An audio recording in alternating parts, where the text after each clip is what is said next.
Bom, bom dia a todos. Bom dia a todas. É a nossa última apresentação desse semestre e não podia terminar sem uma apresentação de gala. É sempre importante. Mas lembrando-os que aqui estão, passaram ouvindo a maior parte das apresentações, que no semestre que vem são obrigados a participar de apresentações.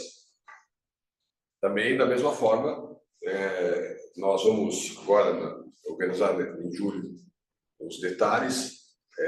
Vai ter uma comissão para o nosso congresso do dia 24 e 25 de agosto de outubro, aos 25 anos do NEAD.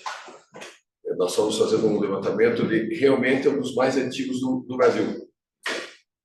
Um grupo de pesquisa que funciona ininterruptamente. Um motivo de orgulho, sinal que as ideias proliferam. A professora que vai apresentar hoje participou do NEAD desde que período, professora? Não, é da faculdade, desde que período? Desde o segundo período da faculdade. Ela já é doutora. Uma boa parte desses 25 anos. Pegou uma fase bem interessante. Então, nós temos história. E vocês fazem parte dela. E eu quero, nesse caso, como membros do NEAD, vão ter que apresentar o resumo expandido. No mínimo, quem já tem um curso superior pode fazer um artigo. Ou pode fazer um artigo junto com quem tem um curso superior, o mestre, o mestrando, o doutorando, o doutor, também não há problema. Mas, no mínimo, um resumo expandido. Aí vocês vão colocar em 3 lugares no Lattes. Vai ser participação, apresentação e publicação. Ou seja, vão inchar o Lattes de vocês. É o que se quer. Isso faz diferença gigantesca. Faz uma diferença gigantesca. Então, estejam atentos. Nas próximas semanas, nós vamos ter uma série de instruções para que vocês possam acompanhar o desenvolvimento disso. O tema de hoje trabalha com direito internacional privado. O senhor não tem a menor ideia. Alguns de vocês estão no começo da faculdade, nós temos muitos no primeiro período, no segundo período. O direito internacional privado, ele trabalha com aquela ideia de conflito de leis, solução de conflitos de leis e a condição jurídica do estrangeiro. Mas vocês imaginem que no mundo existem 197 países, dependendo do critério. 197 países, cada qual com sua própria legislação. E coisas corriqueiras, como, por exemplo, domicílio, são pensadas de maneira diferente de país para país. Vocês aprenderam lá, no primeiro período, já devem ter aprendido o que é domicílio. A residência com ânimo definitivo. Mas essa é a nossa definição. É para nós, aqui para o Brasil. Vá aqui do lado da Argentina, você vai ver que domicílio é a sede principal dos negócios. Uma definição diferente. A questão mais básica do domicílio. Mesma coisa o tratamento de pessoa jurídica, mesma coisa o critério do reconhecimento das pessoas jurídicas em termos internacionais, seja o critério da administração, da sede social, ou seja, também modifica-se. E então existe um ramo do direito que se preocupa exatamente em resolver esse problema. Ele vai identificar a questão de conflito, seja desde a questão de qualificação, como você vai qualificar, até mesmo a solução que vai ser dada. Pense em um mundo em que o critério, para nós, está ali no artigo 7º da Lei de Introdução, nós colocamos que é o domicílio que vai reger a nossa as nossas condições, né? Nossas relações familiares, é o domicílio. Mas na maior parte dos países, 51% dos países do mundo adotam a nacionalidade. Pense em situações básicas, por exemplo, aqui, alguém com 18 anos, um argentino, com 18 anos, que esteja domiciliado em Portugal e pratique um ato aqui no Brasil, um ato da vida civil. Nossa legislação diz 18 anos, mas ele está domiciliado em Portugal. Portugal coloca que o domicílio, a regra para apreciar a capacidade da pessoa é a nacionalidade. Então, vai ter que olhar a legislação argentina. E na Argentina é 19 anos. Então, o ato praticado pelo rapaz é um ato anulável. Caramba! Mas nós somos um mundo globalizado. E olha o problema que nós estamos criando. São questões complexas e que existe um ramo do direito que trabalha exatamente com isso, que é o direito internacional privado. E a professora Michele, a tese, ela trabalhou muito com o direito internacional privado, a tese da defesa do doutoramento, e ela sempre esteve ligada ao direito internacional econômico, ao direito internacional privado, essas questões. Ela é uma expert nesse assunto. E vai nos trazer um problema curiosíssimo que vai nos ajudar a refletir. Professora Michele, a palavra é sua. Professor. Bom dia, pessoal. É sempre um enorme prazer estar no NEAD. Como o professor Luiz Alexandre comentou, eu faço parte desse grupo desde o meu segundo período de faculdade, isso já faz algum tempo. E fico muito feliz de vir, sempre ver que o grupo se renova. Acho que tem algumas carinhas conhecidas aí, de outros carnavais, e acho sempre muito bom ver que esse grupo está sempre renovado, está sempre com gente nova, com gente antiga que nunca vai embora, tipo eu, que às vezes apareço, às vezes sumo, mas tô aqui faz tempo também, para a gente conversar um pouquinho sobre essas questões que não são tão caras relacionadas ao direito internacional público, ao direito internacional privado. Nesse semestre, eu escolhi, quando o professor Luiz Alexandre trouxe ali as proposituras de tema, fazer uma sugestão um pouquinho diferente, ao invés de apresentar o tema das minhas pesquisas, que eu já trouxe várias vezes para o NEAD, trabalhar com alguns dos temas que eu trabalho em sala de aula, quando leciono a disciplina de Direito Internacional Privado, que, por acaso, foi uma disciplina que o meu professor da graduação foi o professor Eduardo. Então, meu primeiro contato... Oi? Que ano isso? Ah, meu Deus, que ano? Vamos falar. Que ano que a gente tinha Direito Internacional Privado na faculdade? No 10º período. No 10º período, então foi em 2009. Não faz muito tempo. Depende, né? Eu acho que 2009 foi ontem, eles nasceram em 2009. Enfim, e aí foi meu primeiro contato com o direito internacional privado. Depois foi uma área que eu acabei me aprofundando, lecionei no Unicuritiba há bastante tempo no direito internacional privado. Hoje, como o professor falou, estou na Escola de Negócios aqui da PUC. Então, tenho a disciplina de Direito Internacional, que trabalha junto, Direito Internacional Público e Privado, na Escola de Negócios. E aí, há algum tempo, eu comecei a trabalhar com a disciplina do Direito Internacional Privado a partir de estudos de caso, que acho que acaba sendo uma maneira da gente visualizar um pouquinho melhor os problemas do Direito Internacional Privado do que vê-los a partir da teoria, talvez.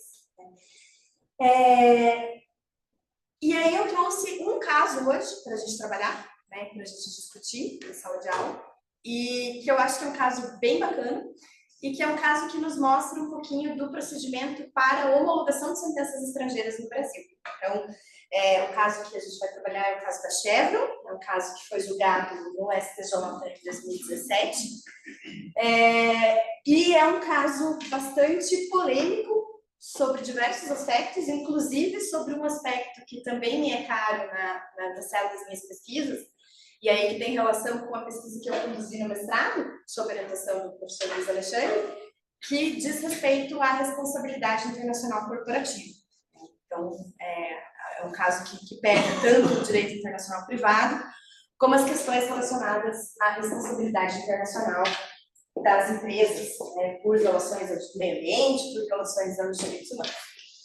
Então, para a gente começar a falar um pouquinho sobre o caso da Chevron, né, eu vou dar uma introdução aí para vocês sobre essa história, que é uma história realmente cinematográfica, porque existe um filme sobre esse caso, que é esse filme aqui, Crude, The Real Price of Oil, um filme que conta um pouquinho da história da Chevron no Equador. Vocês já ouviram falar desse caso antes? Não? Então, é um caso bastante polêmico e que chegou ao meio jurídico brasileiro meio que por acaso. E aí a gente vai entender como que isso aconteceu, porque, na verdade, é um caso que trata de uma situação de poluição, de contaminação ambiental ocorrida no Equador. Então, a história é mais ou menos a seguinte. A Texaco era uma empresa que, juntamente com uma empresa equatoriana de petróleo, explorava petróleo na região amazônica do Equador nos anos 90. E aí, a Texaco, hoje, quem é dona da Texaco é a Chevron. A gente vai começar aqui a parte.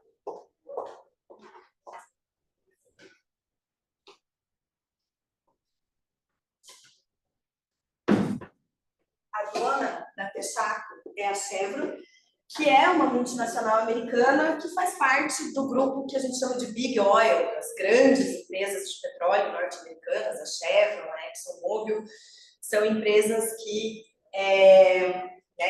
têm uma enorme influência econômica e também política, né, internacional, dentro dos Estados Unidos também. E aí, a Chevron, que é o dono da Texaco, né? A Texaco explorava o petróleo na região amazônica e nos anos 90 houve um acidente ambiental, né? E houve um derramamento de óleo com uma contaminação bastante grande da região amazônica no Equador. Tá? Como resultado, deixa eu só, professor, se quiser passar aqui, acho que a gente tem o primeiro videozinho, né? Acho que aqui dá para ter uma ideia, né? Esse aqui é o trailer do Crude, The Real Price of Oil, que dá para ter uma ideia do que aconteceu lá no Equador. Então, vamos explicar no vídeo aqui.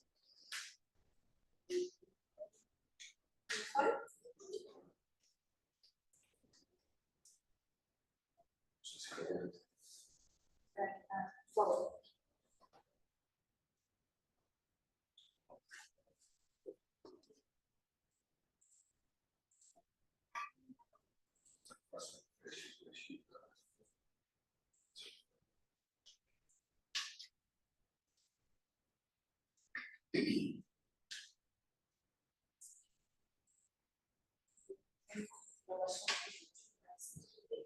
Posso? Aqui.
Es que hoy decenas de hombres y mujeres están tan parecido cáncer que están muriendo en la actualidad. Chernobyl takes those kinds of allegations very seriously. There's absolutely no evidence that there's an increase in cancer. Chevron is fighting the claim, and the men, they say, have made up their story for their own financial gain. Analysis of our water and soil samples have proven that they're guilty of massive contamination. Esto no es contaminación, esto es una explotación industrial permitida por la ley. So we're going down to a little chat with the judge today. This is something we would never do in the United States. But Ecuador, this is how the game is played. It's dirty.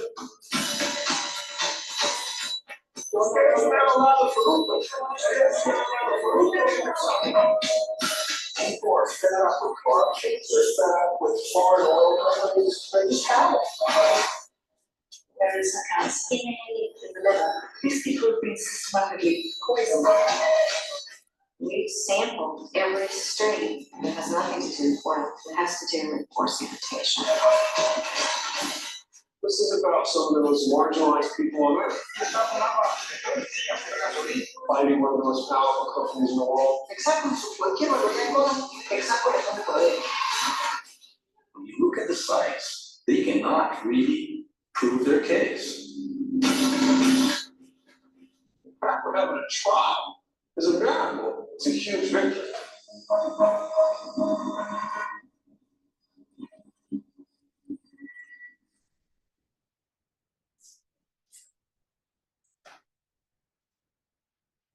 Que pessoas extremamente produtivas, como Jeff Bezos, Elon Musk, Bill Gates, usam para conseguir fazer tanta coisa ao mesmo tempo. E mesmo assim, ter tempo de lazer.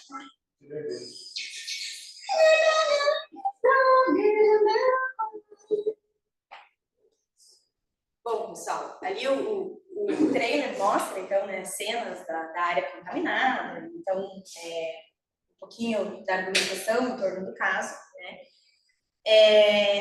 E aí, o que acontece? Né? Na época, a Texaco fez um acordo com o Ministério Público equatoriano, pagou 40 milhões de dólares à época para o projeto de limpeza da área, e depois que encerrou esse projeto de limpeza sendo feito nesse termo de ajustamento de conduta aí com o Ministério Público equatoriano, ela foi embora. Ou seja, ela encerrou as suas operações no Equador, fechou tudo que tinha, pegou suas coisas, seus bens e foi embora. Saiu do Equador. E depois disso, os efeitos daquela contaminação continuaram a ser sentidos pela comunidade ribeirinha. Então, houve, segundo se sustentou ali pela parte, né, dos advogados das vítimas, um aumento no número de câncer, de defeitos congênitos, de aborto ocorrido na região, e a limpeza que teria sido feita pela Texaco foi apontada como uma limpeza muito mal feita, né? Tanto que existem, né, no vídeo, no filme, mostra imagens, né, das áreas poluídas que não nasceu mais nenhuma plantinha depois que eles saíram de lá. Então, teria sido uma limpeza meio pro forma e que não teria sido suficiente. Bom, 30 mil indígenas, então, representados por um advogado americano, e aí esse aspecto do advogado... Google removeu Palestina do map. Oi?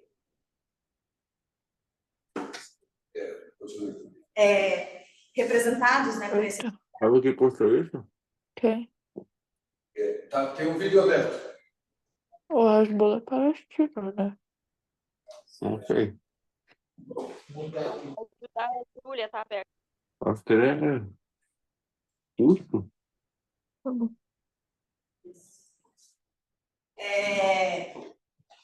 O advogado americano, né, então, um advogado ambientalista americano foi até o Equador e conversou com a população ribeirinha, etc., e entendeu que ali havia um caminho para entrar numa ação novamente contra a Chevron no Equador. Né?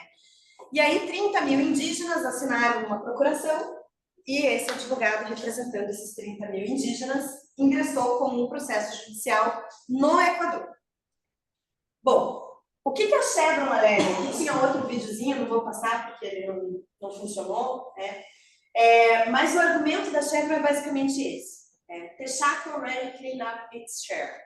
Por quê? Porque ela operava junto com uma petrolífera equatoriana estatal e ela tinha feito aquele acordo com o Ministério Público. Então ela diz assim, olha, se sobrou alguma coisa lá para ser limpo, era a minha consorciada ali, a minha empresa, a outra empresa, não era eu fiz a minha parte, eu limpei, eu fiz o acordo, não devo mais nada para ninguém e fui embora. Mas o processo, então, rolou no Equador e a Texaco, a Chevron, foi condenada. E a condenação, pessoal, da Chevron no Equador foi a um valor de indenização a ser pago para a comunidade ribeirinha equatoriana de nada mais, nada menos do que 18 bilhões de dólares. Tá? 18 bilhões de dólares é muito dinheiro até para uma big oil. Né? Não é tanto dinheiro para uma big oil quanto é para a gente, mas é muito dinheiro até para uma big oil. Né? E a Texaco, então, né, a Chevron ficou muito pistola com aquela condenação. E basicamente o que a Chevron diz, né, e aí se a gente puder passar, é que a condenação do Equador aconteceu porque o poder judiciário equatoriano foi corrompido, porque o poder judiciário equatoriano seria corrupto. E o advogado da Chevron, ou melhor, o advogado das famílias, né, dos indígenas ali, teria basicamente chego para os juízes do Equador e dito assim, olha, a Chevron tem dinheiro, vamos fazer o seguinte, né, vamos pedir lá uma puta grana da Chevron, porque aí dá dinheiro para a comunidade ribeirinha, dá dinheiro para mim, para os meus honorários, e dá um dinheiro para vocês também. Vamos dividir, vamos fazer uma rachadinha aí dessa condenação. E teria pago mais de 300 mil dólares em propina e prometido pagar, após a sentença, mais dinheiro como propina para o juiz. Então, a alegação da Chevron é basicamente essa. E a Chevron teve acesso a alguns indícios significativos de que teria ocorrido corrupção. Se você passar, professor, mais um videozinho, eu acho que esse deve dar certo. Esse eu coloquei no meu computador, veja se... clica no...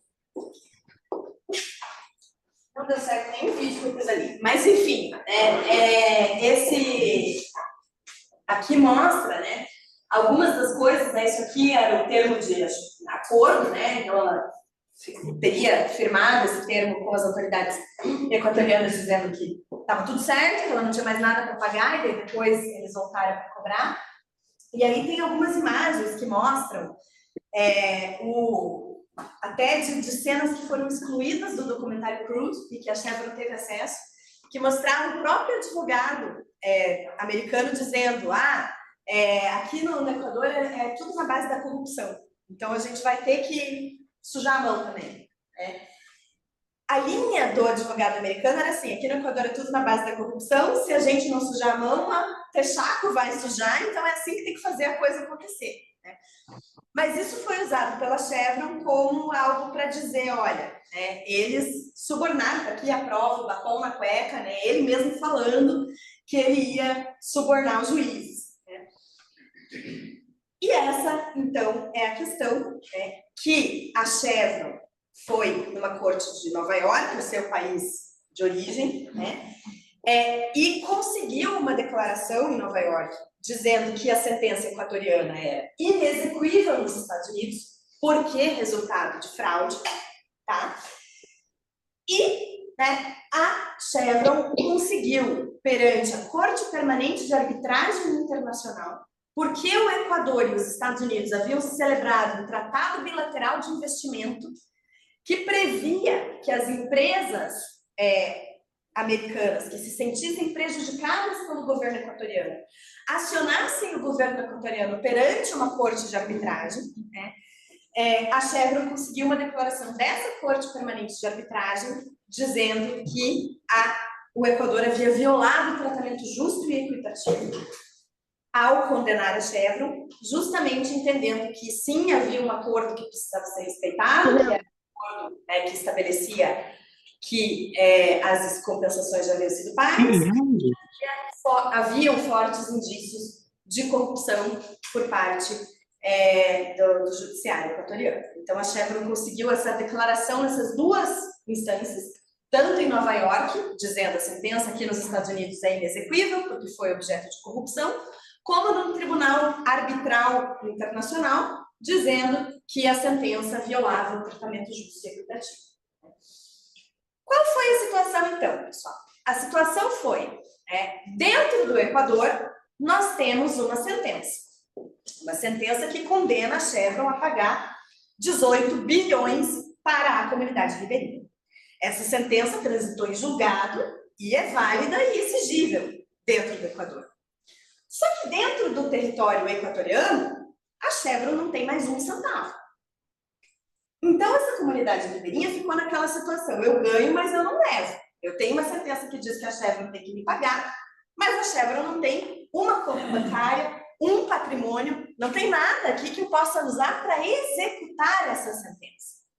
Certo? O que acontece? Uma das coisas que faz com que o direito internacional privado seja necessário é o fato de que o poder jurisdicional de um Estado, ele tem alguns limites. E o poder de executar decisões, ele é limitado territorialmente. Um juiz do Equador não consegue ordenar que um oficial de justiça equatoriano vá para os Estados Unidos, pegue um avião e chegue lá nos Estados Unidos e diga: Chevron, o que você tem para me dar aqui que você precisa pagar a comunidade ribeirinha lá? Porque esse oficial de justiça equatoriano não é oficial de justiça nos Estados Unidos. O juiz equatoriano não consegue fazer uma ordem internacional que diga: banco lá dos Estados Unidos, por favor, congele o dinheiro da Chevron e me mande para cá. Porque o banco dos Estados Unidos vai dizer: eu não respondo ao juiz equatoriano, eu preciso que isso seja ordenado a mim por um juiz estadunidense. E os Estados Unidos já tinha dito que não ia ordenar, porque não reconhecia a sentença da Chevron. Tá? Qual foi a consequência dessa história toda, então? Pode passar isso. Basicamente, o advogado Steven Donziger, que é o advogado da comunidade ribeirinha, ficou lá com uma sentença, um título executivo judicial, de 18 bi, que ele tinha que tentar executar em algum lugar. E ele começou a tentar homologar essa sentença em outros países onde a Chevron tinha ativos, com a pretensão de fazer com que algum país dissesse: beleza, essa sentença é válida e nós vamos, então, executá-la. Certo? Nós vamos pegar os bens da Chevron que existe aqui para pagar vocês lá. E um dos países em que esse advogado tentou fazer isso foi o Brasil. Tá? Porque a Chevron tem uma subsidiária no Brasil. E aí, a Chevron tem bens no Brasil. A Chevron Corporation Global tem bens no Brasil. E aí ele falou: vamos tentar homologar essa sentença no Brasil. E ele entrou com um pedido de homologação de sentença estrangeira em 2012 ao STJ. E uma decisão foi tomada pelo STJ acerca desse assunto em 2017. Então agora a gente vai falar um pouquinho sobre quais são as regrinhas para a gente reconhecer uma sentença estrangeira no Brasil e qual foi a decisão do STJ nesse caso, tá? Sobre isso que eu contei para vocês agora, vocês têm alguma dúvida? O pessoal que é do primeiro ano do período de Direito, se tiver uma dúvida que vocês acham que, não sei, é meio boba, pode falar. Temos que isso aqui é uma grande tábua redonda. Se tiver dúvida, não se acredita. Eu tenho uma dúvida, mas eu acho que vai falar mais pra frente. Daí, se for adiantar, eu espero. Que teve um caso bem parecido da Shell na Nigéria, que veio parar na corte de Haia. Aí, não sei se esse tipo de homologação de sentença estrangeira se poderia ser levado para uma corte internacional, não necessariamente Haia, né? Tá, eu vou falar sobre isso, é uma das últimas considerações que eu vou falar no final. Perfeito. Tá? sobre a possibilidade de tribunais internacionais solucionarem essas questões. Mas alguma outra questão? Vocês entenderam essa questão do ganha, mas não leva? Tem uma sentença, né? Diga lá. Eu sei que o caso é mais antigo e o assunto, até onde eu sei, é mais atualizado, mais novo hoje em dia, mas arbitragem seria uma resolução se tivesse um caso Poderia eventualmente discutir o mérito perante uma corte arbitral, né? Mas eu já tenho uma decisão de mérito. O meu problema é a execução, né? Então eu poderia eventualmente a arbitragem me daria uma resposta no sentido: o Equador tem que indenizar ou não tem, né? Mas eu ainda tenho a etapa da execução, não consigo fugir disso, né? Porque é muito difícil que a empresa vá lá, eu tenho uma sentença aqui que diz que eu tenho que pagar 18 bilhões, claro, eu vou pagar aqui, toma, né? Geralmente esse tipo de coisa não é cumprido espontaneamente. Veja, esse aqui é um caso típico do limite da lei, né? Lei nacional.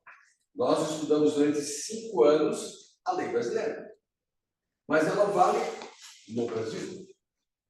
Vale no Brasil. O alcance é aqui no Brasil. Para que possa valer fora, são necessários alguns acordos, são necessários alguns requisitos para que uma decisão que tenha sido tomada aqui no Tribunal Brasileiro possa valer lá fora.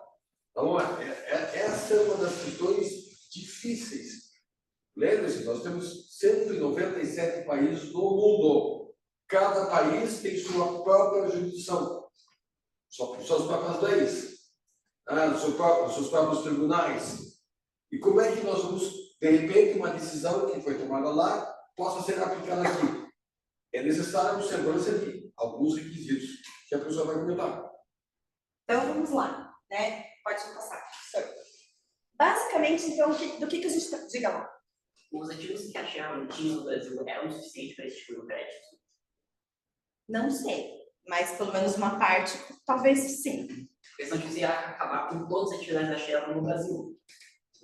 Já chegamos nesse ponto que certamente foi decisivo para a decisão do STJ. Tá? Mas sim, esse raciocínio é bem importante. Né? Pessoal, então vamos lá. Quando a gente fala de homologação de sentença estrangeira ou de reconhecimento de sentença estrangeira, acho que é importante a gente pensar que nenhum Estado é obrigado a reconhecer uma sentença que foi proferida por outro Estado. Por quê? Porque todos os Estados são igualmente soberanos. Então, o Estado pode dizer, olha, eu não reconheço a decisão do Tribunal Equatoriano, eu vou decidir esse caso, eu tenho competência. Né? Mas, e cada vez mais isso tem se tornado uma questão importante, justamente pelo limite da lei, pelo fato de que eu consigo ir com o meu direito só até certo ponto, e as relações humanas estão cada vez mais globalizadas, interconectadas, e é cada vez mais comum a gente ter relações que tocam outras fronteiras, né, ou que atingem outros países. Os países, de maneira geral, entendem que é de bom tom reconhecer as sentenças de outros estados sempre que possível. Porque quando eu reconheço a sentença de outro estado, eu também estou dando, né, uma demonstração de que eu reconheço a validade dos julgamentos de outras soberanias, que eu reconheço que esse trâmite já aconteceu, e isso gera uma medida de cooperação internacional, no sentido de que amanhã ou depois pode ser que a minha sentença precise produzir efeitos fora do país, e eu vou querer que outro país dê eficácia às minhas sentenças. Então, é uma lógica bem própria da cooperação internacional. Eu vou reconhecer a sua sentença para que amanhã você reconheça a minha. Né? Um jogo win-win aí entre os estados. Né? Bom, quando a gente diz, beleza, eu reconheço uma sentença estrangeira, a gente está dizendo que essa sentença estrangeira pode ser executada. Né? Então, o reconhecimento de uma sentença estrangeira é uma etapa preliminar a uma execução. Importante a gente dizer que essas duas etapas não se confundem, porque a execução de sentenças estrangeiras é um procedimento posterior ao reconhecimento da sentença. Primeiro, eu preciso que o judiciário brasileiro diga: essa sentença pode produzir os seus efeitos no Brasil. E isso é feito pelo Superior Tribunal de Justiça. O STJ é o órgão que diz pode executar uma sentença no Brasil. Só uma observação. Veja, no primeiro ano, nós não temos ainda os começos do processo de conhecimento. Aliás, não tem nem direito, ainda nem direito processual. Mas existe a questão, existe o processo de conhecimento. Primeiro, eu estou alegando que ele me deve. Eu tenho que provar que ele me deve. Quem vai reconhecer esse processo vai ser o juiz. Olha, realmente você está devendo para fulano e tal. No processo de execução, pula essa etapa. No processo de execução, o devedor já é conhecido. Aí você já vai partir para tentar receber. Por isso que quando tem o processo de execução, você não vai, a defesa, você tentar embargar, mas você tem que oferecer bens ao penhora. Você vai ter que oferecer bens como garantia. Você vai ter que oferecer bens ao penhora. Então, essa é uma questão diferente. O processo é a mesma coisa. Ela pode ser judicial, fruto de uma arbitragem. Uma arbitragem, o mesmo um contrato assinado por duas testemunhas. Você pode fazer uma execução direta e um titular judicial, ou pode ser a própria sentença. Mas a sentença já diz: fulano de tal deve para fulano. Essa é a questão principal. Então, o processo de execução é o processo posterior ao processo de conhecimento. O processo de conhecimento dele. Estou alegando que você deve, então você tem que provar realmente nessa questão. No processo de conhecimento, a comunidade ribeirinha ali do Equador disse: a Chevron me deve, o juiz disse: realmente a Chevron te deve. Essa é a sentença de conhecimento.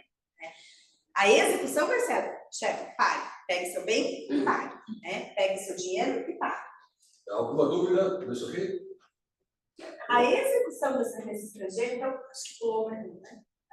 A execução da sentença estrangeira, pessoal, é algo posterior. Então, primeiro o STJ diz: posso reconhecer essa sentença. Depois, a parte interessada vai ter que entrar na Justiça Federal, então é outra competência, com o processo de execução da sentença estrangeira. Tá? A homologação, então, é um processo de reconhecimento. Então, é um processo judicial que se chama ação de homologação de sentença estrangeira. Essa ação de homologação de sentença estrangeira, ela é de competência originária do STJ. Ou seja, você começa o processo, a sua petição inicial vai ser lá no STJ, que geralmente a gente chega no STJ num grau de recurso. Né? Nesse caso aqui não, a gente vai primeiro direto lá no STJ. Antigamente, quem tinha essa competência era o STF. Tá? Isso mudou na emenda 45 de 2004, né, que a competência passou do STF para o STJ. Né? Mas isso mostra que houve desde sempre um interesse em concentrar nas mãos dos tribunais superiores do nosso país a competência para homologação de sentença estrangeira, justamente porque isso tem um condão de cooperação jurídica internacional. A gente está dizendo qual é a decisão que outro Estado proferiu que a gente vai executar. Então, é uma decisão da maior importância para o Estado e, por isso, essa competência tem ficado aí nas mãos dos tribunais superiores. Vamos passar. Bom, o que pode... primeiro, homologável, pessoal, é toda a sentença, seja ela declaratória, seja ela constitutiva, seja ela condenatória. Tá? Então, qualquer tipo das sentenças, para quem está mais para frente, lá no processo civil, que sabe que existem diferentes tipos de sentença, pode sim ser homologado. Né? E deve ser homologado. O que não precisa ser homologado? O que não é sentença. Por exemplo, né, e aí eu falei isso em sala de aula, e uma vez um aluno discordou: casamento. Casamento feito no exterior não precisa de homologação no STJ porque não é sentença. Daí meu aluno falou assim: é sentença condenatória de caráter perpétuo. Né? Mas, enfim, diga lá. Pode ter sentença, mas no processo civil a gente pode ter sentenças condenatórias, sentenças procedentes, parcialmente procedentes. Na ação de homologação, dá para o STF homologar parcialmente a sentença? Dá. STJ, não é o STF, tá? Era o STF antigamente. É o STJ. É o STJ. Mas sim, é possível ter uma homologação parcial. O que seria uma homologação parcial? Né? Num processo de divórcio, por exemplo. Tá? E aí, só uma observação, o CPC atual diz que divórcio consensual não precisa de homologação, mas é só aquele divórcio consensual que pode ser feito no cartório, né? Quando as partes não têm bens, nem filhos menores, etc. Esse não precisa de homologação, pode ser feito reconhecimento direto pelo cartório. Do contrário, sim, o divórcio precisa ser homologado. Então, eu estou me divorciando, né? O que a sentença do divórcio decide? A sentença do divórcio decide a dissolução do casamento, ela decide a guarda dos filhos, ela decide a pensão alimentícia, ela decide a divisão do patrimônio. Né? Dependendo do caso, é possível que a gente diga, não, nós vamos homologar essa sentença para reconhecer a dissolução do casamento. Mas a guarda dos filhos, a pensão alimentícia e as outras coisas que a sentença lá decidiu, nós não vamos homologar porque nós queremos discutir aqui. Então, é possível essa Vamos dar uma parcialidade. minutinha, Márcia. Existem países em que a competência na questão da jurisdição ligada a casamentos, etc., é da autoridade religiosa. Então, nós não temos nem sequer sentença. Pense nos países árabes, pense nos países... Israel, por exemplo, a competência é do rabino. Ele vai decretar um divórcio, ele vai decretar... Olha que coisa... Decretar não, ele vai decidir a questão do divórcio. Olha que questão complicada. Nós pensamos as coisas... Não tem homologação de sentença. E quando não tem sentença, na questão ligada ao direito de família, quando na legislação do país a autoridade competente não é o poder público, mas são pessoas investidas de função religiosa que vão decidir sobre direito de família. Nós temos aqui um Estado laico. E os outros estados que não são laicos? Olha como vai ser uma questão complicada. Eu sei que alguns estão começando, né? Depois, pô, professor, tem tanta coisa lá na frente. Tem. Realmente há. Isso faz parte. Começar a entender. Por isso que nós trabalhamos muito mais com a perspectiva do Brasil. Não, o Brasil é um país continental que tem inúmeros problemas. Mas só que o Brasil é um país entre 197. E como é que funciona? Nós temos que prestar atenção na legislação dos outros países. O que a professora está levantando é uma questão que é extremamente complexa. Questões de direito de família, justamente pelo que o professor colocou, são um dos maiores desafios aí do direito internacional privado, justamente porque existem sistemas muito diferentes para tratar as questões de direito de família ao redor do mundo. Né? Então, trazem bastante pimenta aí para quem gosta desse assunto. Vamos passar, professor? Pode passar. Bom, quem que pode pedir a homologação de uma sentença estrangeira? Né? Quem que pode entrar com uma ação de homologação de sentença estrangeira? Qualquer interessado na homologação da sentença.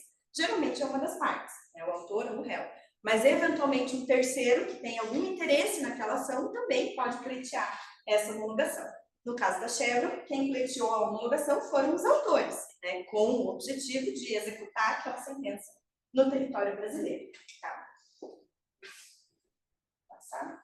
Bom, o que a gente precisa ter para homologar uma sentença estrangeira? Primeiro aqui, isso aqui é o que a gente não precisa. Tá? Isso vale para quem tem interesse em concurso público. Né?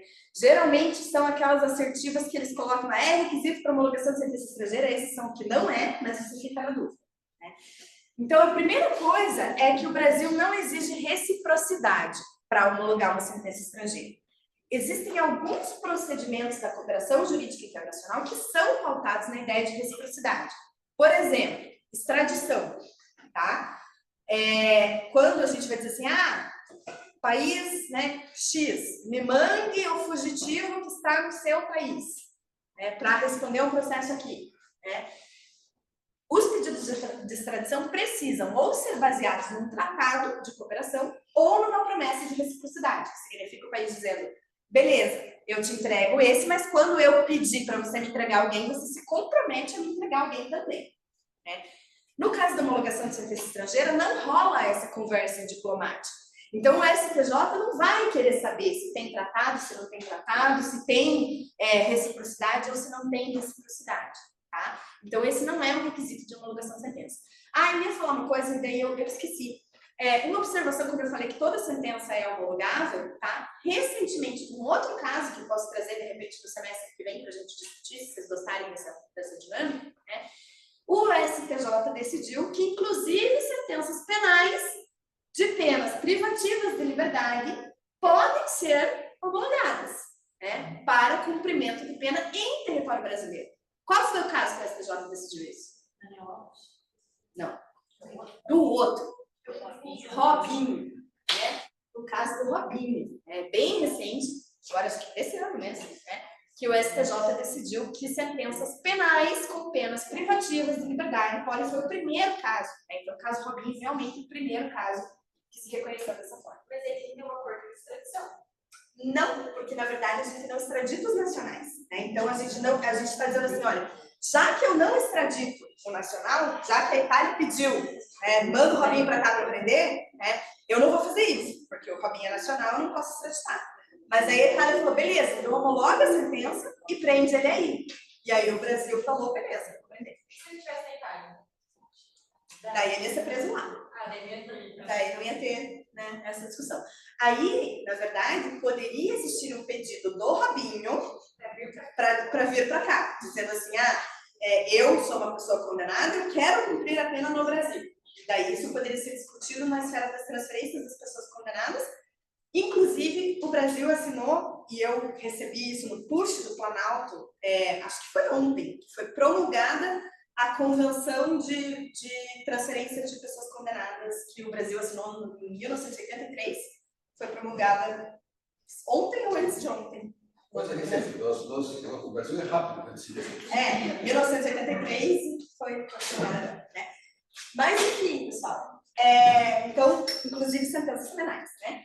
Mas vamos lá, a ação, então, não existe reciprocidade, é homologável mesmo que exista um processo em curso com o mesmo objeto, tá? Eu estou discutindo a mesma coisa aqui, não é um impedimento para homologar a sentença estrangeira. Quando daí a gente homologa a sentença estrangeira, a ação que está sendo discutida aqui vai ser extinta, porque daí tem coisa julgada, né? Mas o fato de existir um processo andando não impede esse reconhecimento. Quer dizer que o início aqui não funciona nessa parte. Eu estou discutindo o mesmo caso, não tem preferência. Não existe independência. Não existe independência, existe coisa julgada. Se já tiver coisa julgada, daí não pode. Esse é um detalhe importante, modifica uma determinada decisão. Antigamente nós falávamos do juízo universal de falências. Hoje mudou o conceito aqui no Brasil. Flávio, eu não sei, eu estou vendo agora nos princípios do direito penal, né? Digamos, nesse caso de tem que ser crime nos dois países, essa qualificação. E se o Brasil tiver uma pena maior, assim, com pena no estrangeiro, e o sobre-excedente, né, da pena, vamos dizer, no outro país seja 6, no Brasil seja 8, vai cumprir os 2 anos excedentes e daí não perde o princípio do ne bis in idem, assim. Então, não sei se está sendo o direito penal eu não entendo. Não, mas na extradição, peraí, na extradição é a lei mais benéfica para os extraditantes. Aplica-se esse princípio. Se no Brasil é 8 anos e naquele país é 6 e foi extraditado, ele vai ficar 6. Então é sempre a questão mais benéfica para o réu. Obrigado. Bom, pessoal, e aí não se discute mérito para a homologação da sentença estrangeira. O que isso significa? A gente não discute se a sentença estrangeira foi correta, se ela estava de acordo com as provas nos autos, né? Porque se parte do pressuposto quando eu estou reconhecendo na sentença estrangeira que eu aceito que aquele juiz teve as condições de avaliar aquele processo, né? A discussão de mérito, ela é bem pequenininha e ela versa sobre um único ponto, que é reconhecer essa sentença ofende ou não ofende a minha ordem pública, tá? Essa é a lógica aqui. Então vamos lá, pessoal. Os requisitos para a homologação da sentença estrangeira estão previstos no artigo 963 do nosso CPC, tá? E são basicamente o seguinte, são 6 requisitos, né? E a análise do STJ é, em alguma medida, uma análise meio cara crachá. Deveria ser, talvez, pelo que a gente vê aqui, né? Preencheu o requisito, eu não homologo, não preencheu, eu não homologo, tá? Primeiro, ser proferida por autoridade competente. O que isso significa? Tá? Basicamente, pessoal, aí a gente vai entrar numa discussão que eu não vou aprofundar no momento, sobre competência, sobre a jurisdição, mas essencialmente o que isso significa aqui é o Brasil não entende que só o Brasil deveria ter competência para decidir o caso. Tá? É um pouco, não parece ser isso que está escrito aqui, mas na prática é o que é. Tá? Por quê? Porque o Brasil não pode, tem que ser, talvez eu tenha ouvido quem participa de competição internacional, dessas de MUT, assim, né, já deve ter ouvido falar do princípio da competência, competência, né, que basicamente diz que cada tribunal é competente ao menos para decidir sobre a sua própria competência. Então, se eu tenho uma sentença já proferida por um determinado tribunal, é porque esse tribunal disse, tenho competência. E não caberia ao Brasil reavaliar essa decisão tomada por esse tribunal, porque o Brasil estaria, se fizesse isso, né, violando a soberania daquele tribunal. Dizendo, não, você disse que era competente, mas eu acho que você não era. É? Então, o que o Brasil avalia aqui? O Brasil avalia, esse é um assunto que apenas eu, Brasil, deveria julgar? Porque é algo que... Existem questões previstas em lei que é de competência exclusiva. Tá? Só o Brasil, o juiz brasileiro pode julgar questões de imóveis, principalmente. Tem uma discussão aí, que não sei até que certo ponto, em razão de consumidor, existe uma discussão a respeito disso. Isso é competência relativa, mas Isso, em alguns casos, mas a questão de imóveis, para discutir imóveis, competente, imóvel aqui no Brasil, competente é a justiça brasileira. Competente a justiça brasileira. Só, exclusivamente. O tribunal da Alemanha não pode julgar a questão aqui sobre o imóvel localizado aqui no Brasil. Exato. Então, se a gente tem, por exemplo, um contrato de locação de um imóvel que foi celebrado um imóvel que está aqui, celebrado entre uma empresa brasileira e uma empresa alemã. A empresa alemã alugou o imóvel porque ela queria implementar sua sede aqui. Deu uma zica nesse contrato de locação. Essa é uma causa que o Brasil diz. Tem que discutir no Brasil. Se a justiça alemã lá fizer algum tipo de sentença sobre esse contrato de locação de imóvel situado no Brasil, desconsidera, porque eu, Brasil, decido sobre os meus imóveis. Isso está previsto na lei. Ponto. Tá? Então, basicamente, quando a gente diz a sentença tem que ter sido proferida por uma autoridade competente, a gente está querendo dizer, não é uma situação em que o Brasil diz, isso aqui só eu discuto, só eu julgo. Tá? Segundo ponto, ser precedida de citação regular, ainda que verificada a revelia. Tá? O que isso quer dizer? Quer dizer que a outra parte foi chamada dentro do rito legal para alguém ser chamado para responder a um processo, para se defender naquele processo. Tá? Pode ser que ela tenha sido chamada e não tenha comparecido. Tudo bem, desde que ela tenha sido adequadamente chamada. Tá? Se ela foi chamada, foi citada de maneira regular e não foi, azar dela. Agora, se ela foi citada de maneira irregular ou sequer foi citada, aí o Brasil não vai reconhecer a sentença. Precisa saber se a outra parte, então, foi citada. Tá? O que mais? Ser eficaz no país em que foi proferida. O que isso significa? Transitou em julgado. Ou seja, não é uma sentença que ainda cabe recurso, que ainda está em discussão. Ou ainda não é uma sentença que tenha sido objeto de uma ação rescisória no outro país, que disse, olha, a gente tinha aquela decisão, mas aquela decisão não vale mais. Então, é uma decisão que no país em que foi proferida, está pronta para ser executada. Tá? Não ofender a coisa julgada brasileira. Eu não tenho coisa julgada, ou seja, eu não decidi e não terminou um processo sobre o mesmo assunto no Brasil. Então, não é uma questão que o judiciário brasileiro já tenha se manifestado. Se o judiciário brasileiro já se manifestou e o processo no Brasil já acabou, aí eu não posso também reconhecer a sentença, porque aí eu teria um risco de ter sentenças contraditórias, né, e válidas no mesmo país sobre a mesma decisão. Estar acompanhada de tradução oficial, que significa tradução por tradutor público juramentado. E, por fim, não conter manifesta ofensa à ordem pública.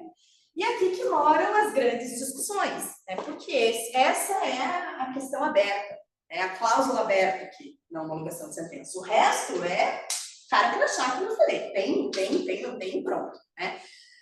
Aqui a gente tem mais discussão. Então, será que essa sentença fere os princípios fundamentais do Estado brasileiro? Será que essa sentença é uma sentença que contraria os nossos valores institucionais supremos?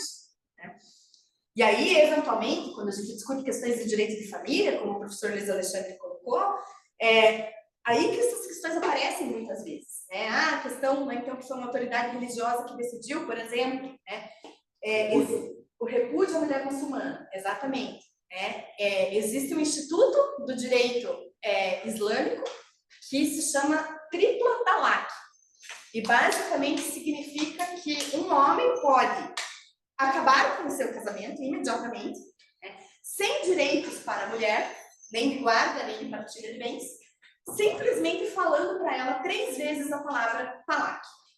Então, se ele falar talaq, talaq, talaq, o casamento imediatamente está dissolvido e acabou. Nem todos os países que têm no Alcorão a base do seu direito de família reconhecem ainda hoje esse instituto. Porque, de fato, os próprios países já refletem que esse instituto não é mais adequado para os dias atuais. Mas alguns países, caso do Paquistão, por exemplo, e da Índia, na parte muçulmana, ainda reconhecem esse instituto da talaq como uma forma de dissolução válida do casamento. Afeganistão também. Então, inclusive aí eu denuncio a minha idade, né? Porque vocês nem sabem o que é a novela da Globo. E eu vou aqui falar de novela. Mas tinha uma novela na Globo que era o Clone. Quem é mais velho talvez lembre do Clone, da novela que era, né? Com o pessoal. Já ouvi falar. Né? E nessa novela, o marido da Shadi, que eu esqueci o nome, ele repudiou ela. Falou 3 vezes a palavra talaq. Então, mostra ali um pouquinho dessa situação. Mas, enfim, pessoal, esses são os requisitos legais. Vamos agora... Só mais uma observação. Veja que a ordem pública é extremamente subjetivada. Embora tenha todas essas condições, evidente que no Brasil isso vai ferir a nossa ordem pública, que é o divórcio tido dessa maneira, a homologação desse divórcio não vai ser admitida no Brasil. Por quê? Porque vai ofender a ordem pública. Ofender a ordem pública. Aqui, o homem pode ficar com a última palavra, sim, querida, mas fora isso, tem direito os dois têm direito a ter a participação igual nessa questão do divórcio, a ser ouvido também. E veja que coisa interessante, cumpre formalmente todos os requisitos, mas não será homologado aqui porque fere a nossa ordem pública. É claro que a ordem pública serve de apanágio para as questões mais variáveis, né? Eu já conheci juízes que alegaram ordem pública de questões que nós tínhamos dificuldades de entender onde é que está a ordem pública nisso. Mas é um foro íntimo. A contemporaneidade, o juízo ele é fruto das pressões da população, as questões sociais da população. Vejam, a decisão do Robinho é o típico. Havia uma pressão social eminente contra esse tipo de crime perpetrado pelo Robinho. Inadmissível. Chega a ser uma coisa bem violenta. Os tribunais o tribunal foi sensível a esta pressão.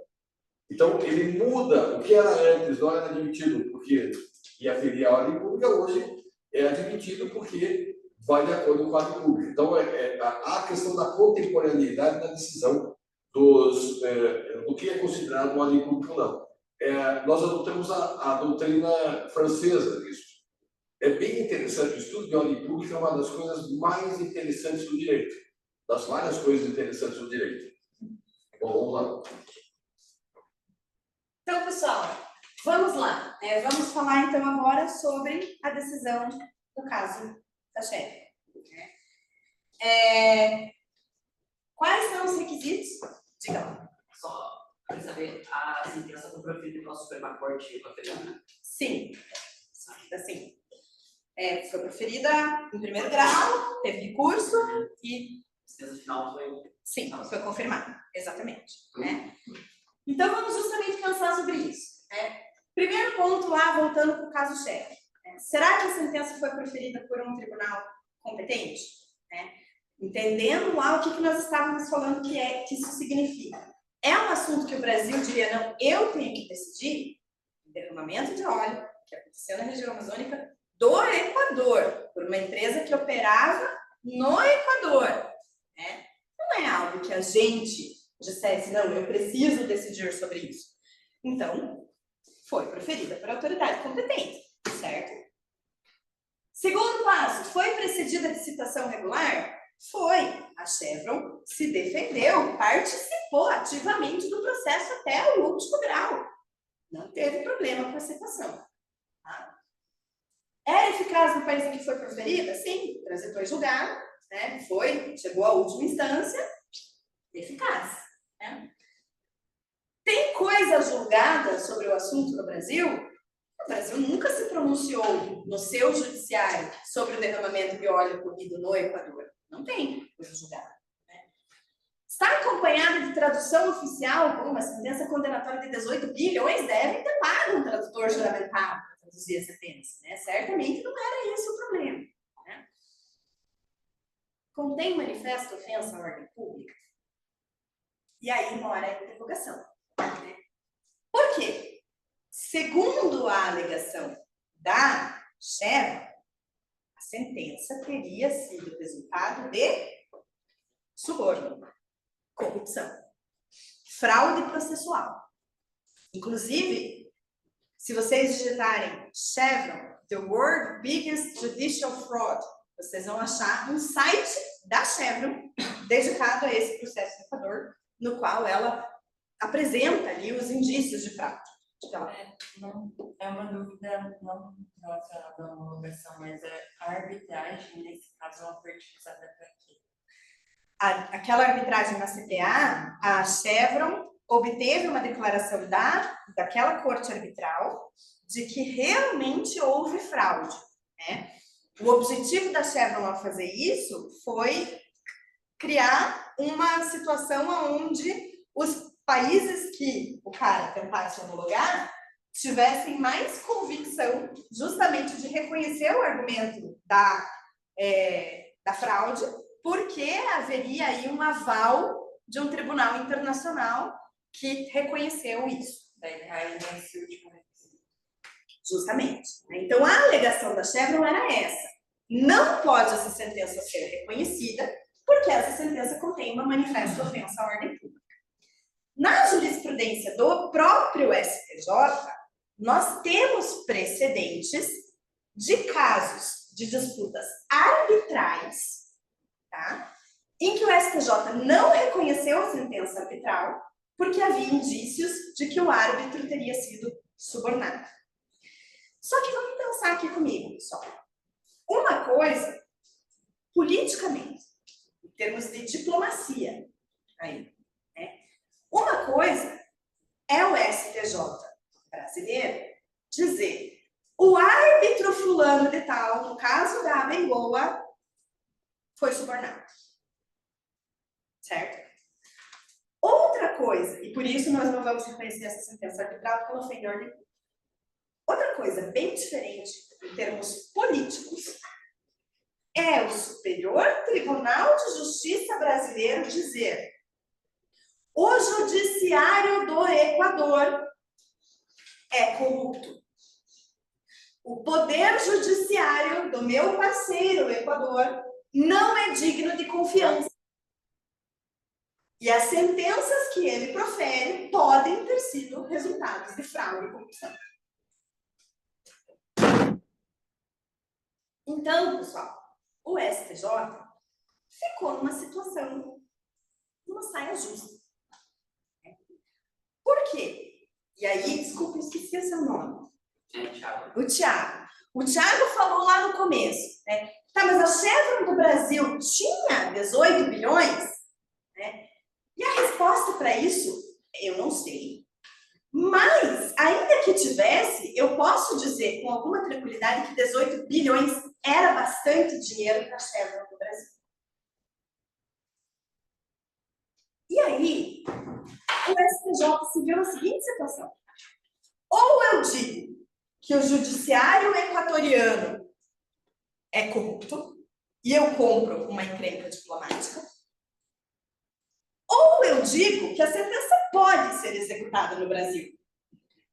Só que aí o cara vai tentar executar. E aí arrisca o juiz federal de primeiro grau executar. E aí a Chevron fecha suas operações e provavelmente 1.000 ou 2.000 pessoas que trabalham com a Chevron no Brasil perdem seus empregos. Porque a Chevron vai embora. Ela não vai querer pagar 18 bilhões aqui. Ela já foi embora do Equador para não pagar 18 bilhões lá. Ela vai embora. E aí o STJ ficou com isso. E agora? O que eu faço? E eu fico muito brava quando eu vejo situações assim e eu percebo que o nosso judiciário encontra saídas sabonetes para escapar do problema. Né? Eu não quero dizer que o judiciário equatoriano é corrupto porque vai dar problema lá. Eu também não quero dizer que o judiciário equatoriano não é corrupto porque vai dar problema lá. Então eu preciso achar uma outra saída para homologar essa sentença. Um jeitinho. Né? E foi isso que o STJ fez. Então, vamos ver a decisão. Né? Basicamente, pessoal, a decisão de não homologação do STJ disse o seguinte: eu não vou reconhecer essa sentença por conta do princípio da efetividade. Porque eu não tenho motivo nenhum para reconhecer essa sentença aqui, uma vez que esse caso não diz respeito ao Brasil. As partes não estão no Brasil, não há interesse de agir. E interesse de agir é uma condição para todo e qualquer tipo de ação, inclusive para as ações de homologação de sentença estrangeira. O que o STJ diz? Pode passar mais uma ali, que acho que tem um trecho. É o chamado consupilatus. Decisão. No caso de julgamento, não há partes brasileiras ou domiciliadas no país. Tampouco a lei originária se refere a fatos ocorridos no Brasil, e nem a sentença homologando impôs qualquer obrigação a ser cumprida no território nacional. Pode passar. A pretensão veiculada obliquamente nesse feito é o redirecionamento da execução para a Chevron Brasil Petróleo Limitada, que se apresenta como mera sociedade subsidiária indireta na hora requerida, alegadamente em 7º grau. Consoante se diz, sociedades subsidiárias são pessoas jurídicas com personalidade e patrimônios próprios, e por isso, via de regra, insuscetíveis de responsabilização por débitos imputados a outra sociedade, do mesmo grupo econômico, ainda que da empresa controladora. Esse trecho dessa decisão me deixa muito pé da vida, porque isso aqui é uma coisa muito besta. Tá? O que basicamente o STJ disse aqui? O STJ disse: eu não vou reconhecer a sentença porque você não pode executar. Porque a Chevron Brasil Petróleo é outra pessoa jurídica. Logo, ela não é responsável pelo que fez a Chevron no Equador. 2 pontos aqui. Primeiro, a competência para a execução da sentença estrangeira não é originária da STJ. São processos diferentes. O que significa que o STJ tinha que decidir homologa ou não homologa essa sentença. Essa discussão aqui, se pode executar em face da Chevron Brasil de Petróleo, é uma decisão que precisa ser tomada na Justiça Federal. Poderia até chegar ao STJ em sede de recurso, mas não era o que estava sendo, não era o que estava em pauta, não era o que estava se pedindo ao STJ naquele momento. Então, para começar, uma sentença extra pedida, porque não era isso que a gente estava pedindo. Segundo ponto, o que é uma pessoa jurídica? Uma pessoa jurídica é um contrato, é uma ficção, é um pedaço de papel. E as empresas multinacionais necessariamente operam com personalidades jurídicas distintas em cada país. Porque você precisa, para operar num país, você vai se constituir de acordo com as leis daquele país. Até existe um esquema lá de sociedade estrangeira que pede autorização para operar diretamente, mas eu particularmente nunca vi. Né? Geralmente, as empresas abrem subsidiárias segundo as leis locais. Né? Aí você vai dizer, a Chevron Brasil Petróleo não tem nada a ver com a Chevron do Equador porque são pessoas diferentes. Duas coisas aqui. O STJ nunca ouviu falar de desconsideração da personalidade jurídica? Ou isso é uma coisa que o STJ faz o tempo todo em outros casos? Inclusive em casos internacionais, porque quando a gente quer lá pedir para o Facebook contar quem é que é dono daquela conta, o pessoal, para quando a gente quer dizer lá para o Twitter, para tirar determinado conteúdo, hoje nosso amigo Xandão está pedindo direto para o Facebook de São Paulo, ele não pede para a Meta lá nos Estados Unidos. E ele diz, vira aí, vamos lá, resolve, você é subsidiário, tá, mas é a mesma empresa, porque é essa que eu consigo executar. E aí, quando ele diz isso, basicamente, pessoal, essa decisão do STJ é um atestado para impunidade corporativa e internacional em caso de violação de direitos humanos e meio ambiente. Porque aí ele fala assim, você faz lá um derramamento de óleo naquele país, aí você vai embora. Você fecha suas operações. Aquela pessoa jurídica que fez o derramamento de óleo, acabou. Morreu. Se você diz que a matriz dela é outra empresa, que a outra subsidiária é outra empresa, você não tem mais o que cobrar. Então é muito fácil. Eu faço merda, eu vou embora. Isso pode acontecer com o Brasil, né? Pode acontecer com o Brasil. A gente não consegue executar. Daí a gente não consegue executar lugar nenhum. Então, assim, para mim, essa sentença do STJ, ela é horrível. Ela é horrível. Né? Porque o STJ não quis, e ele talvez teria motivos, e eu, assim, analisando o caso, eu acho que tem indício de fraude, sim. Óbvio que, ideologicamente, para mim, seria muito fácil chegar aqui e dizer uma big oil, uma comunidade indígena, vamos dar o direito lá para a comunidade indígena. Tinha indício de fraude. O processo equatoriano foi complicado. O STJ tinha que ter tido peito e tinha que ter dito isso. Mas o STJ não disse isso, e ele disse, então não dá porque é outra pessoa jurídica. E daí não tem efetividade, não tem interesse de agir. Acho particularmente um precedente perigoso e um precedente que sequer é compatível com as decisões dos nossos tribunais superiores em outros casos de responsabilidade de empresas multinacionais. Desde a esfera do consumo, porque a gente tem um caso antiguíssimo, de 1990, que é um precedente legal do direito internacional privado, porque é o caso do, sabe, o advogado tinhoso, aquele advogado assim que fala assim, agora eu vou advogar em causa própria, eu vou ter as últimas consequências para dizer que eu tenho razão. É um cara que foi para os Estados Unidos, na época, 1990, para vocês verem, né, o quão antigo era o caso. Ele comprou uma filmadora, quando as pessoas ainda compravam filmadoras, né? E ele comprou uma filmadora da Panasonic, nos Estados Unidos, veio para cá, a filmadora com um mês de uso estragou, e ele entrou com uma ação pedindo que a Panasonic Brasil consertasse. E, enfim, esse processo foi um processo que durou 20 anos, e o cara tinha lá uma filmadora que não valia mais nada, mas ele continuou brigando até o final, até que chegou numa decisão do STJ que disse sim, a Panasonic Brasil tem obrigação de consertar a sua filmadora. 20 anos depois, o cara ganhou 5 mil reais. Só um advogado tinhoso advogando em causa própria para fazer isso. Né? Mas mostra. É a empresa diferente? É a empresa diferente. Então, basicamente, essa é a sentença da Chevron que me deixa muito frustrada. E aí, né, as questões, né, que ficam para a nossa reflexão, né?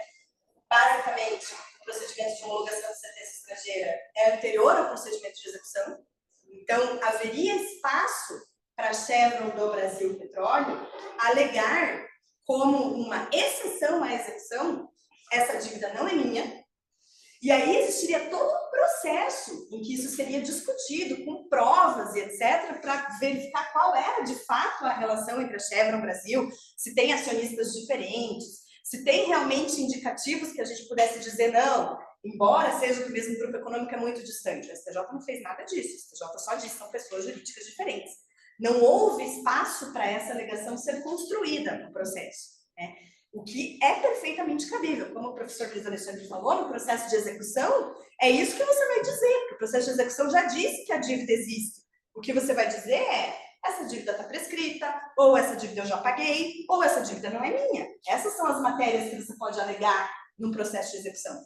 E isso não seria o processo de homologação de serviço estrangeiro no STJ. Isso seria o processo de execução na Justiça Federal, com matéria probatória, com discussão, com tempo, para que isso fosse apresentado com um devido cuidado, para daí a gente concluir se poderia executar a Chevron no Brasil ou não. Né? Diga lá. Não há nada que possa ser feito para reverter essa decisão? Eventualmente, um recurso ao Supremo Tribunal Federal, mas eu acho que eles nem fizeram isso. Né? Eu acho que sim. Tá? Não tenho conhecimento desse tema ter chegado ao STF. Porque justamente acho que se fosse me corrigido por ser essa petita, como a senhora falou, acho que aí seria nova, né? Porque daí a gente entra, não é minha especialidade, é parte da matéria recursal no processo civil, né? Mas teria que verificar, acredito eu, se a gente teria uma matéria constitucional para sustentar um recurso extraordinário que levasse a questão ao STF. Né? E aí, eventualmente, né, uma violação do devido processo legal ou algo desse tipo poderia sustentar esse argumento, mas até onde eu sei, acabou por ali, não houve esse recurso ao STF. Bom, a questão, né, sobre a ofensa à ordem pública, que talvez seria a saída correta, né, já que não é para reconhecer, eu não vou reconhecer pelo argumento certo. Né. E esses pontos, né, então, diferentes subsidiárias, sempre serão empresas distintas, e se a gente diz que uma empresa não responde pelo que fez a sua subsidiária no outro país, a gente basicamente está dizendo, basta você ir embora, pega suas coisas, vai embora, e aí você não responde por nada. Né?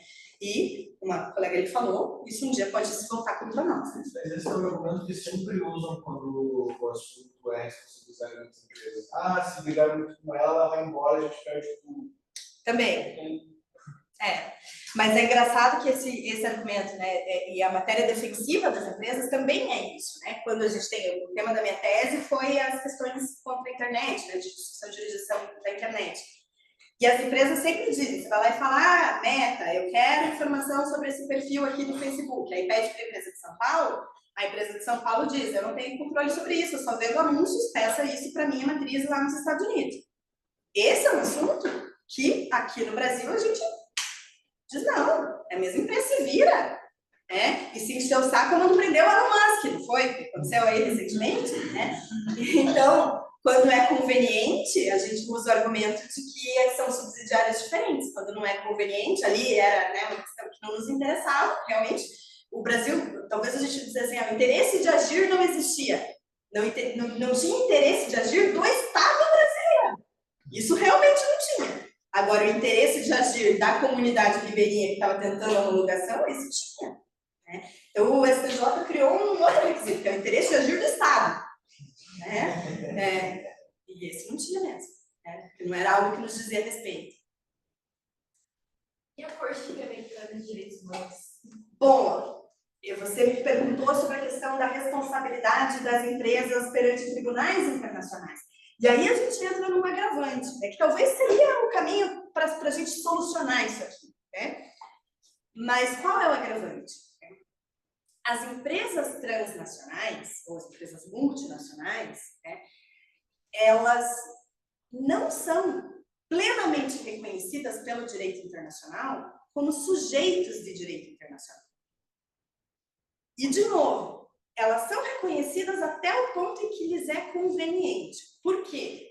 Porque os acordos bilaterais de investimento, que são mais de 3.000 acordos celebrados pelos países ao redor do mundo, garantem a diversas empresas o direito de iniciarem processos arbitrais contra estados. que foi exatamente o que a Chevron fez perante a Corte Permanente de Arbitragem Internacional, dizendo que o Equador violou o tratado bilateral existente entre Equador e Estados Unidos ao fazer o julgamento daquele jeito. Então, a empresa consegue começar uma ação, né? Mas, perante os sistemas e os órgãos dos tribunais internacionais, por exemplo, de proteção aos direitos humanos, as empresas não respondem. Quem responde é o Estado. Então, olha a situação do Equador também, nessa perspectiva, né? A Chevron não pode ser acionada perante a Corte Americana de Direitos Humanos para responder. Por quê? Porque ela não é sujeito de direito internacional. A Corte Interamericana não decide questões no polo passivo tem uma empresa. Mas a Corte Interamericana de Direitos Humanos poderia condenar o Equador, dizendo que o Equador deixou a Chevron embora, pagando uma indenização ridícula e dando a ela uma quitação quando ela fez uma limpeza chulé e não nasceu mais nenhuma plantinha no lugar que ela disse que limpou. E aí, quem poderia ser responsabilizado por isso seria o Estado equatoriano. E a Chevron seria... E a Chevron seria essa. E aí o Equador pode, inclusive, dizer isso como contrapartida. Tá, então eu vou lá, eu julgo, eu condeno, eu me ferro. Mas se eu não julgo e não condeno, eu me ferro também. Porque daí vão me pedir indenização lá no Tribunal de Direitos Humanos. Então, qual é a saída? Talvez a ação originária proposta nos próprios Estados Unidos. Mas aí os Estados Unidos poderiam dizer, são pessoas jurídicas diferentes. Quem fez foi a minha subsidiária. Eles adotam a questão do Fórum Shopping, eles adotam uma possibilidade que garantia, justificaria, né? Lembra que os tribunais americanos têm julgado questões surpreendentes nesses casos. E tem acontecido, né? Isso de fato tem acontecido. A gente tem visto casos mais recentes aí de discussão de responsabilidade internacional corporativa. Inclusive o caso da Vale, né? Foi aceito agora na Holanda. Uma discussão em que o pessoal da região ali afetada pela tragédia da Vale entrou com uma ação da Holanda e que foi aceita. Né? A preliminar, não tem ainda uma decisão, mas a preliminar de incompetência que tinha sido arguida foi superada de maneira satisfatória. Então, talvez esse seja o caminho, né? Mas aí você precisa contar com o judiciário do país de origem da empresa, e no caso de uma Big Oil ou, né, de uma grande empresa, né, com laços profundos com o governo, também pode ser enviesado para o outro lado. Então, poderia ter colocado alguma posição no âmbito policial ambiental, congelar o patrimônio até sair desse lado?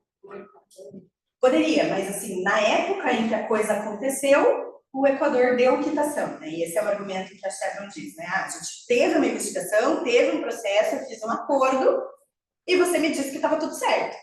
A Corte Interamericana poderia falar isso, que eles poderiam ter definido isso. Daí responsabilizando o Equador. Mas aí a gente fica numa situação em que o Equador já foi prejudicado pelo derramamento, é prejudicado duplamente pela necessidade de ele mesmo indenizar. O que tudo bem, pode ser justo, porque ele pisou na bola mesmo, né? Não devia ter mandado embora, não devia ter permitido, não devia ter celebrado aquele acordo, talvez aquele acordo lá atrás tenha sido alvo de corrupção também de alguém, né? Então sim, existe a responsabilidade do Estado também. Que é possível essa responsabilidade de ser verificada nos tribunais internacionais. Dá para pedir uma outra corte de arbitragem internacional permanente julgar o mérito da sentença?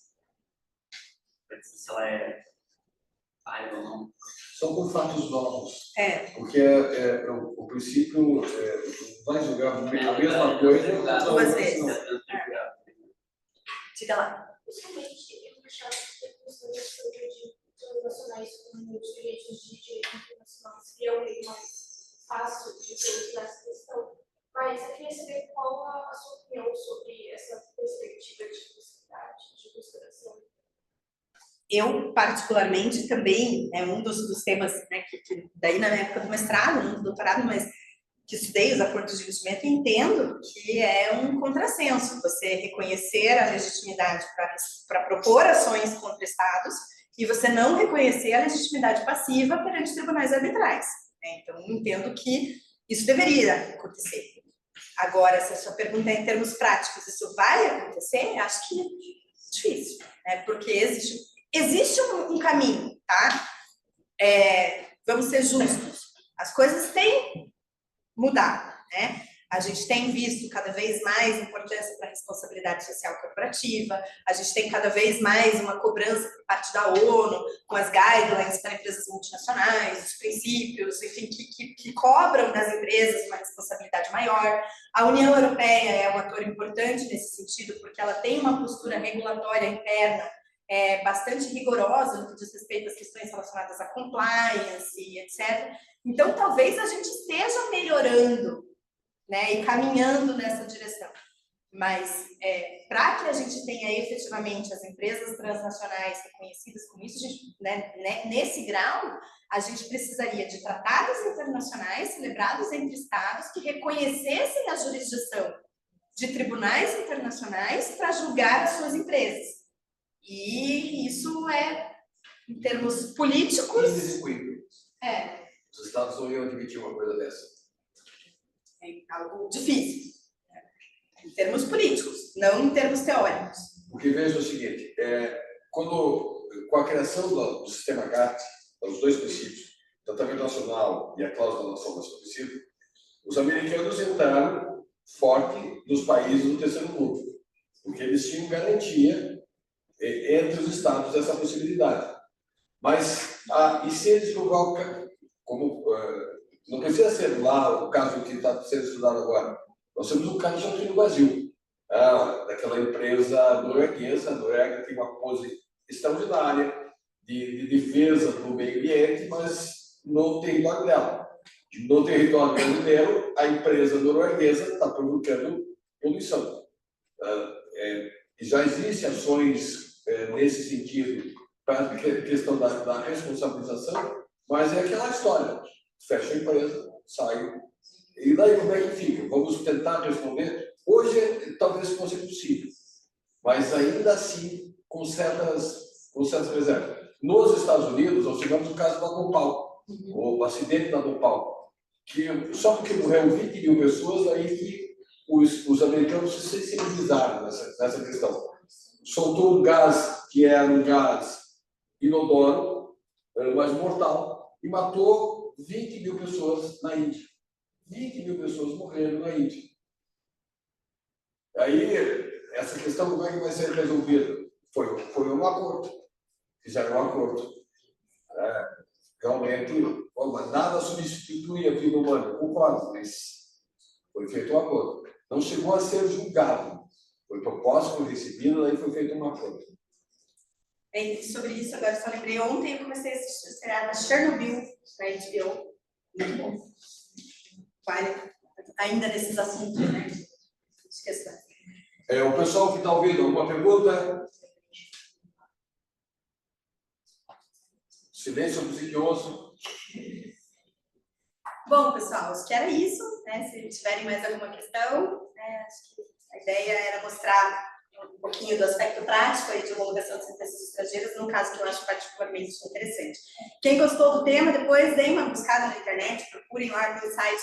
Tem um site do governo equatoriano contra a Chevron, tem um site da Chevron contra o governo equatoriano. Então, tem os dois lados dos argumentos bem explorados aí. Tá bom? Obrigada, pessoal.